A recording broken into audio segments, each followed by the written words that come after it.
Kanye West's Yeezus is one of the most pulverizing records of the 2010s. Abrasive lyrics, painful instrumentals, and egotism are the main elements that make Ye's 2013 release stand out in his already diverse discography. With Kanye's sixth studio record being bold on just so many grounds, many wondered how exactly Kanye was going to follow up the record. Today, we study Kanye's musical happenings from 2013 to 2016 and see how a Yeezus sequel evolved into the Life of Pablo. Now, because the timeline following Yeezus all the way to the Life of Pablo is just so complicated, I'm going to separate this into three sections. Section 1, Yeezus 2. One of the biggest aspects about Yeezus is the album's length. Before Kanye would hop on the 7-track train in 2018, a 40-minute album was considered very short for Kanye. The minimalistic artwork on the album's cover would reflect the record's story, only needing 10 tracks to tell a rebellious tale of heartbreak. However, the 40-minute runtime wasn't the original plan. A few weeks before the release of Yeezus, Kanye would call Rick Rubin to get some guidance on his upcoming release. With Rubin's influence, 6 tracks would be removed from the album in an effort to make the project more concise and to the point. In an interview with Newsweek in June of 2013, Rubin would go on to explain that Kanye originally had Yeezus at 16 songs long. Rubin recommended that Kanye cut down the track list to make the album more concise, and that potentially this 16-track Yeezus wasn't one album, but rather 2. The way that Rubin explains this cut basically insinuates that the first 10 tracks on Yeezus is part 1 of the story. Rubin would go on to say that there was a lot of content on Yeezus that us fans never got to hear with the official release, be that long instrumentals or different refrains and bridges on songs. And while, yes, Yeezus 2 potentially could have been part 2 to the Yeezus story, it most likely was an alternative version of Yeezus. It's known that after the release of Yeezus, Kanye would go back in the studio to work on some already released tracks. In August of 2013, Kanye would meet up with Miley Cyrus at the VMA's after party to work on a Black Skinhead remix featuring not only Miley but also Travis Scott. While the 6 tracks cut from Yeezus are not exactly public knowledge, it's likely that one of those tracks was a song titled Awesome. This is a track in which Kanye basically proposes his love to then-wife Kim Kardashian, and it would be played on Keeping Up with Kardashians in fall of 2013. In November of 2013, Kanye, interestingly enough, would play 2 unreleased songs at a party, being Special and When I See It. We'll talk about those tracks later. It's also important to note that various unreleased songs were heard on the Yeezus tour, one of my favorites being I Am Not Home, which was like an alternate intro and kind of like an intro to the tour. And while I don't exactly think that, most of them were for Yeezus 2, it's just interesting to have a little insight on what else was cut from Yeezus. In December, frequent Ye collaborator Q-Tip would go on to explain that he and Rick Rubin were the executive producers for Kanye West's next project, planned to be 8 tracks long. In late 2013, a picture would surface of an apparent Yeezus 2 track list during the Good Music Mexico sessions. Songs featured in the image are Man Up, Tom Cruise, Depiction of the Devil, Never Lose, No Model, After You, Can't Get Over Me, Nobody, and Hades' Dog. In January of 2014, Joe Perez would make artwork and web designs for Kanye's upcoming album. While at this point in time it seemed like whatever Kanye was working on was an alternative Yeezus, we're going to see that basically when getting in the studio and making this album, it kind of evolved into something more grand. While Kanye has never officially stated that he planned on making a Yeezus sequel, Kanye's musical collaborator Sci-Hi the Prince would be the result of a giant breakthrough in the unreleased Kanye realm in 2017. While stumbling upon Sci-Hi's Spotify account, they would see on his profile a very interesting playlist titled YPM, which stands for Your Prayers Matter.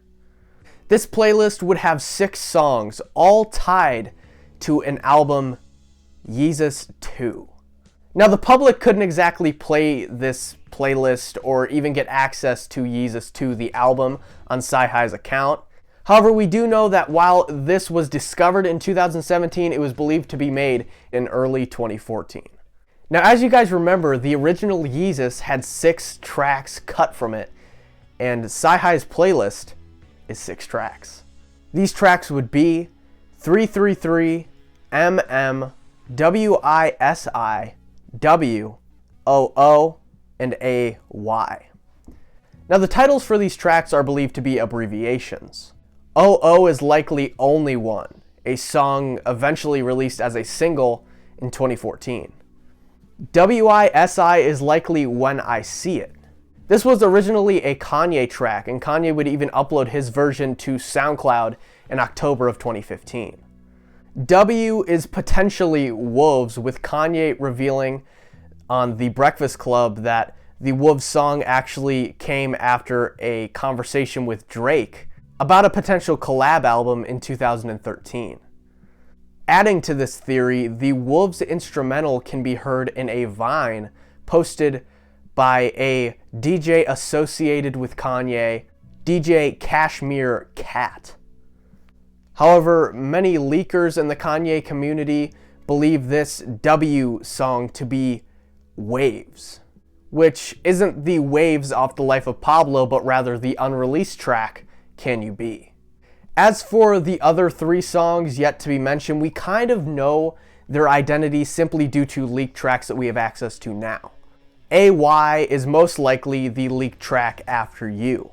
333 is believed to be Fall Out of Heaven, simply due to the fact that it's a religious number, and that also Fall Out of Heaven has a version that's basically 9 minutes long and is also linked to another religious song from this era in time, New Angels. And then according to leakers, MM is an unreleased track titled My Mind. By winter of 2014, Kanye's creative direction had evolved from a Yeezus sequel to its very own project. This project would carry on the dark themes seen in Yeezus and inherit some religious themes as well. Introducing Section 2, So Help Me God.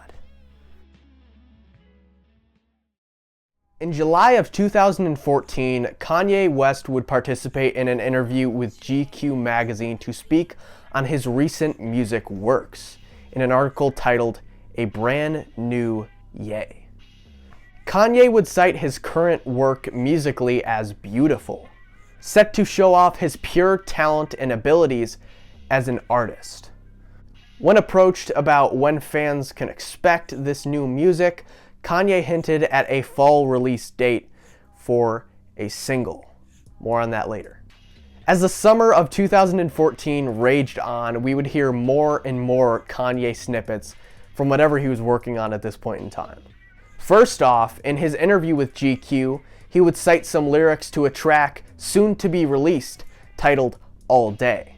The first actual snippet of a unreleased Kanye track that we would hear would come in May, with Kanye's song God Level being featured in an Adidas soccer commercial.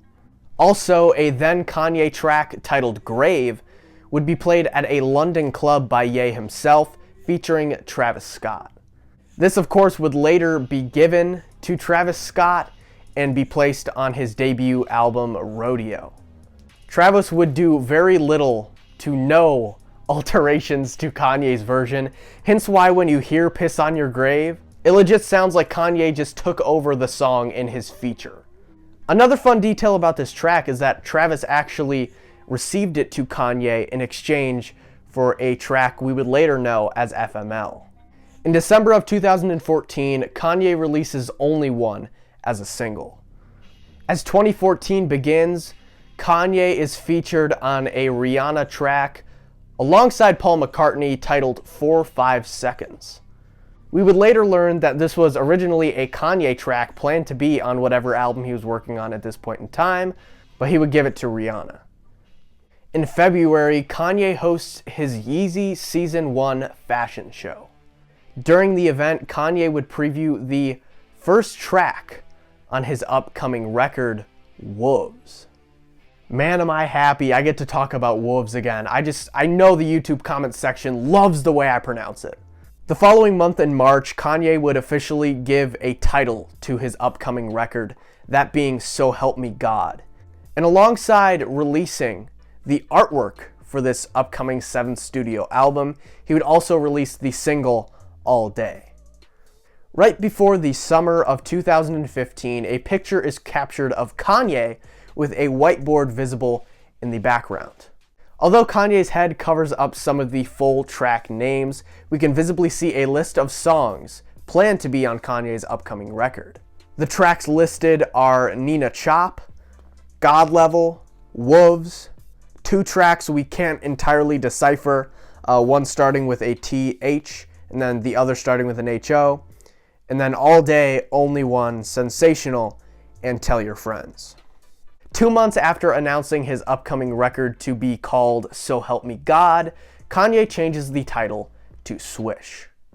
Around this point in time, a song expected to be on Swish called Feedback is played by DJ Windows 98 in a nightclub.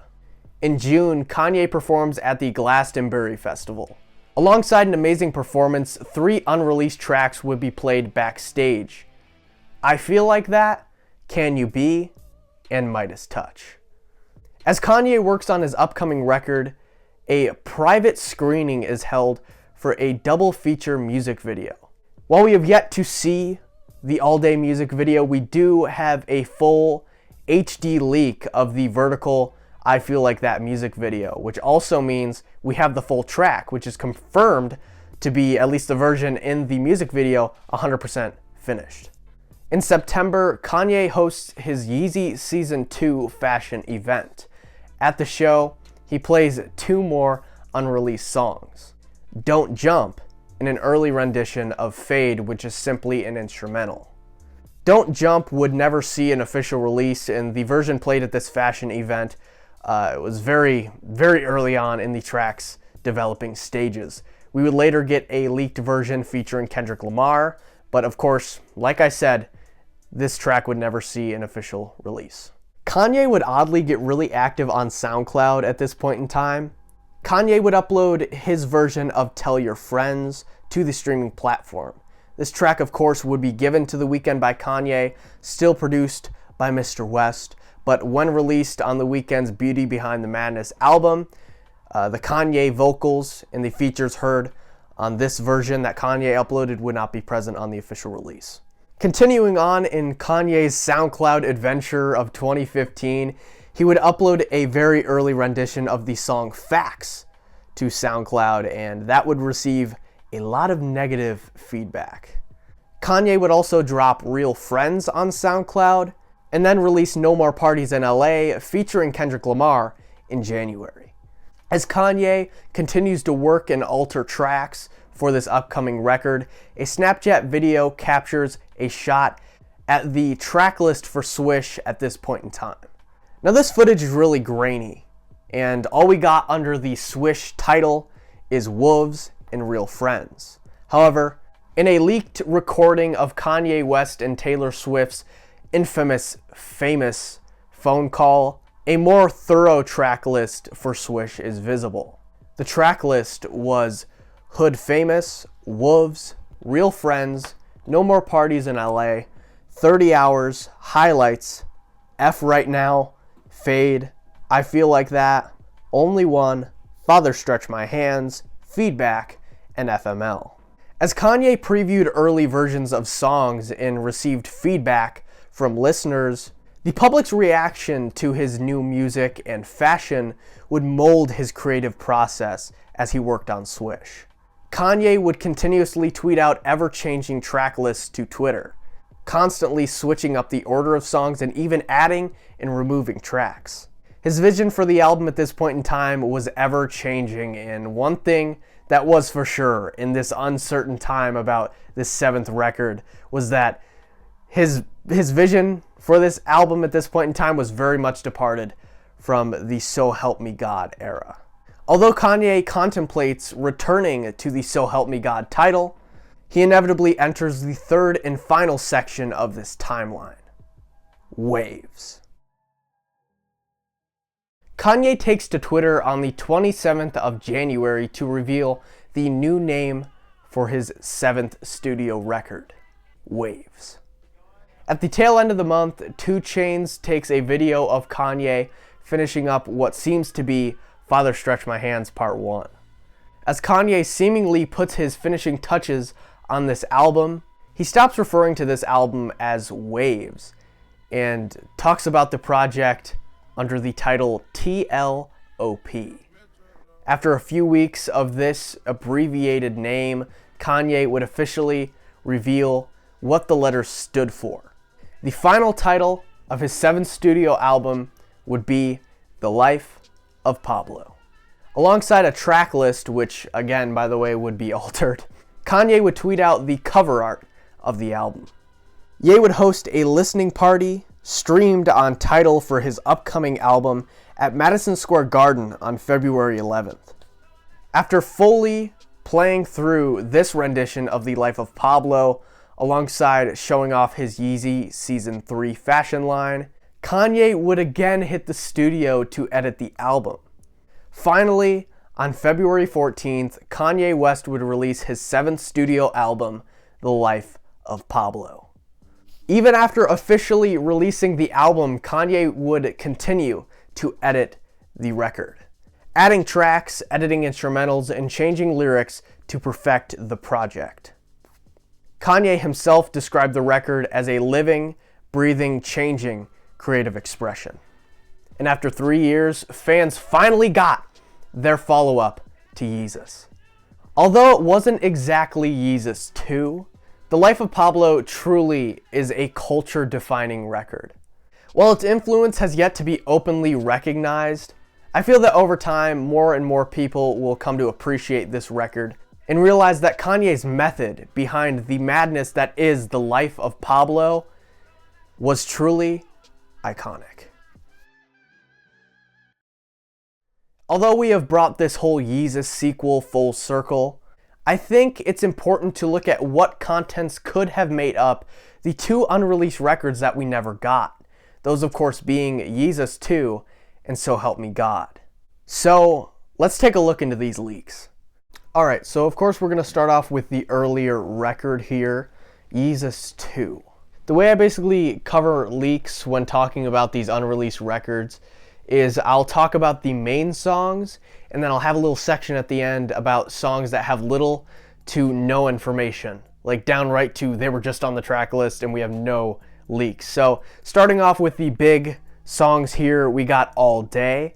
There's 2 versions meant for Yeezus 2. This would later be continued during the So Help Me God era, but this was originally a French Montana song.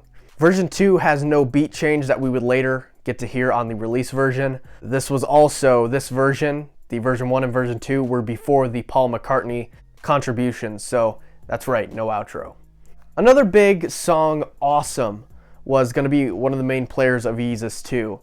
This was originally made 3 versions during the Thank God for Drugs era, and then also continued on during the Yeezus era, and then continued on obviously to Yeezus 2, where version 4, meant for this record, features Ty Dolla $ign and Charlie Wilson.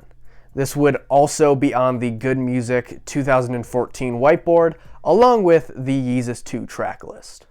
One of the more interesting songs expected to be on Yeezus 2 was the track Bin Trill.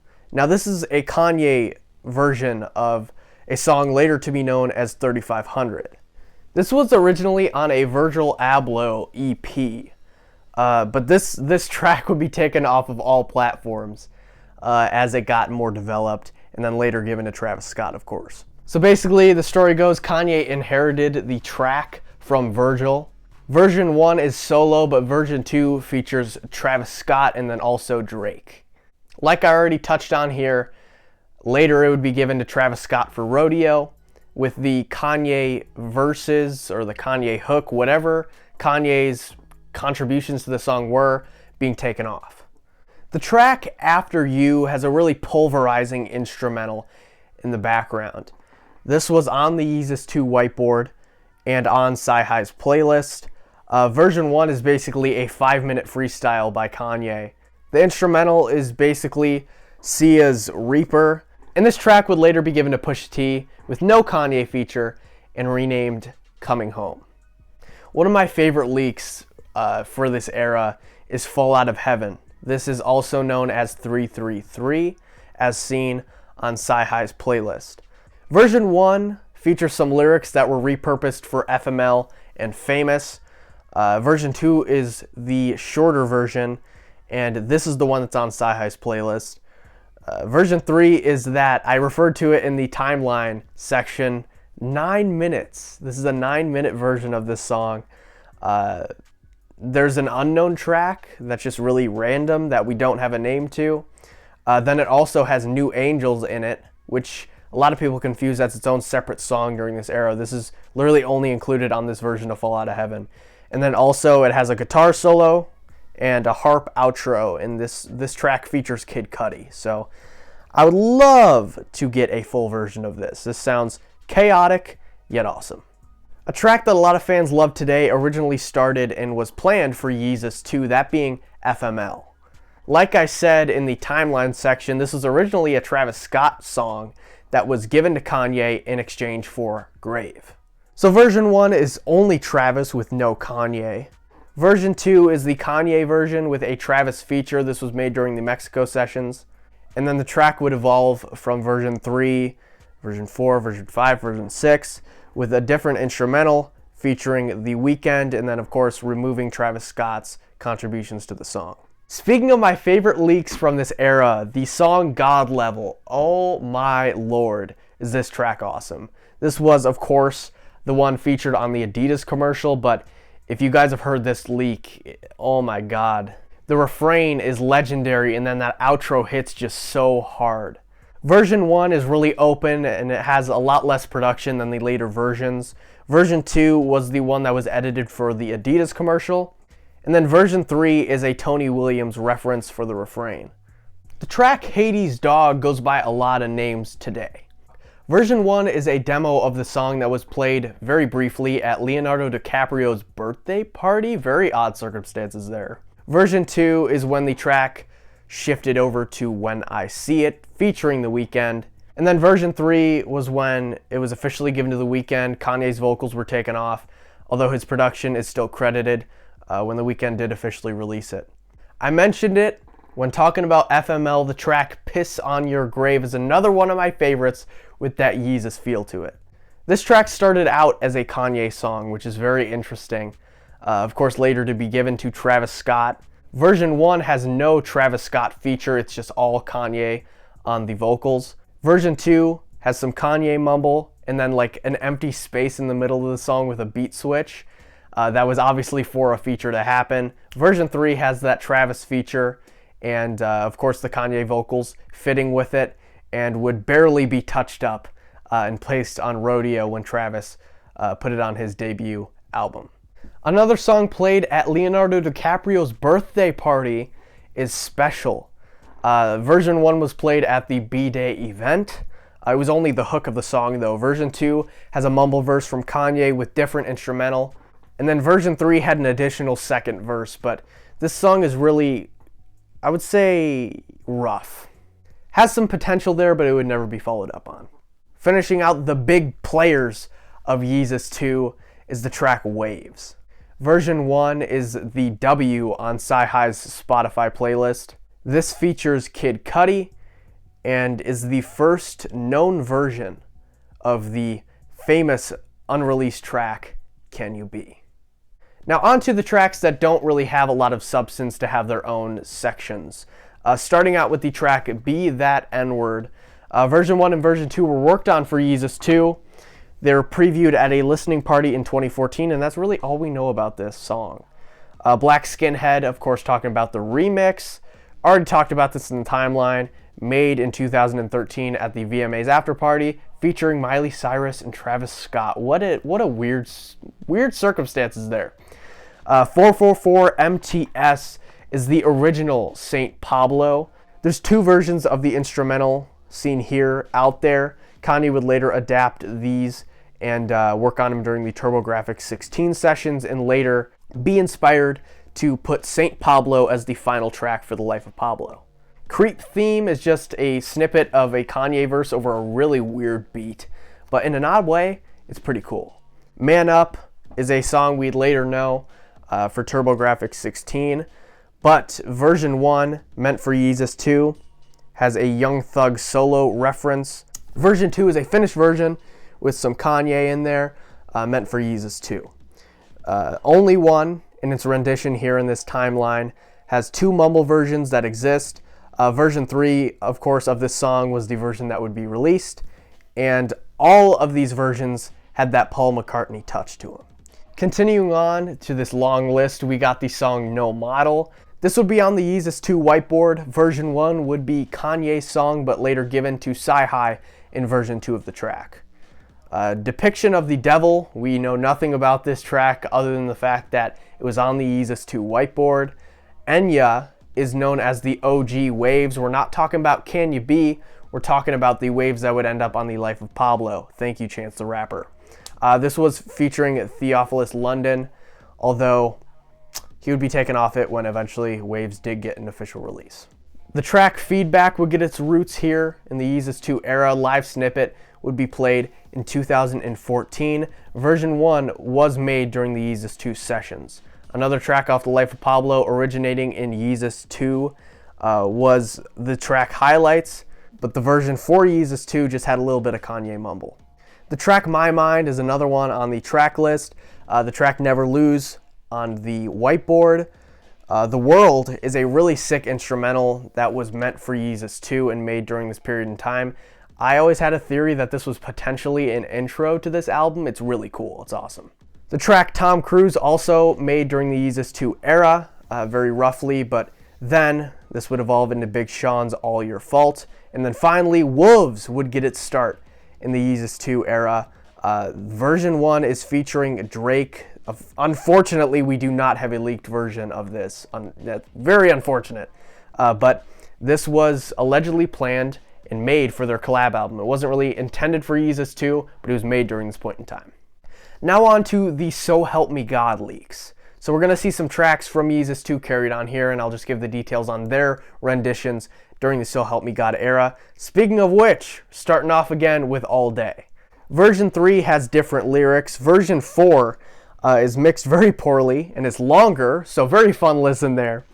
Version 5 has that Kendrick Lamar feature that is leaked, plus the outro was adapted here. And then version 6 is a 2 Chainz reference that would not be used. The Kendrick Lamar verse would also be taken off in the track's official release. The released version, version 7, would of course feature Theophilus London and Alan Kingdom. The track Waves would officially be renamed Can You Be during the So Help Me God era. There's 2 versions existing in the So Help Me God timeline. And while version 2 holds on to that Kid Cudi feature, version 3 gets rid of it. And version 3 is the one that actually leaked. The track 4 or 5 Seconds, of course, got its start in the So Help Me God era. Version 1 was just a Kanye song without Rihanna, and it was basically a sped up version of Paul McCartney's original 4 or 5 Seconds. Version 2 was titled 3. It had Paul vocals on the bridge and an outro where Paul McCartney's singing in sync with Kanye. Version 3 had a Ty Dolla feature, but he would be removed when the track would be officially released with version 4, given to Rihanna here, and released with Kanye and Paul as a feature. The song Midas Touch would also get its start here.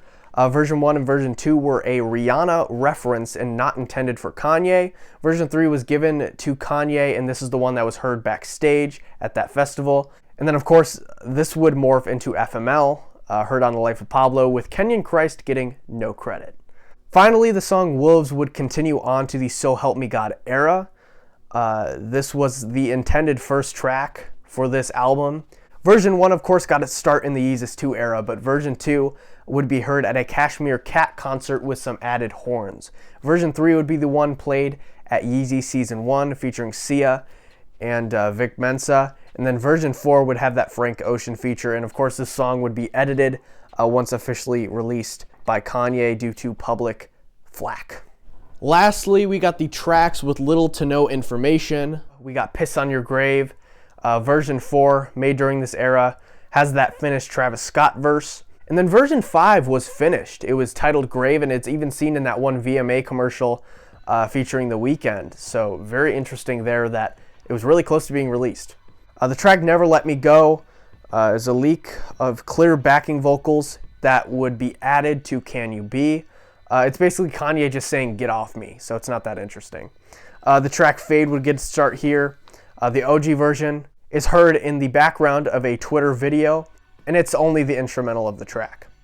The song I Feel Like That, of course, we got this only because of that high definition vertical video leak. This one is 100% finished, like I said in the timeline section.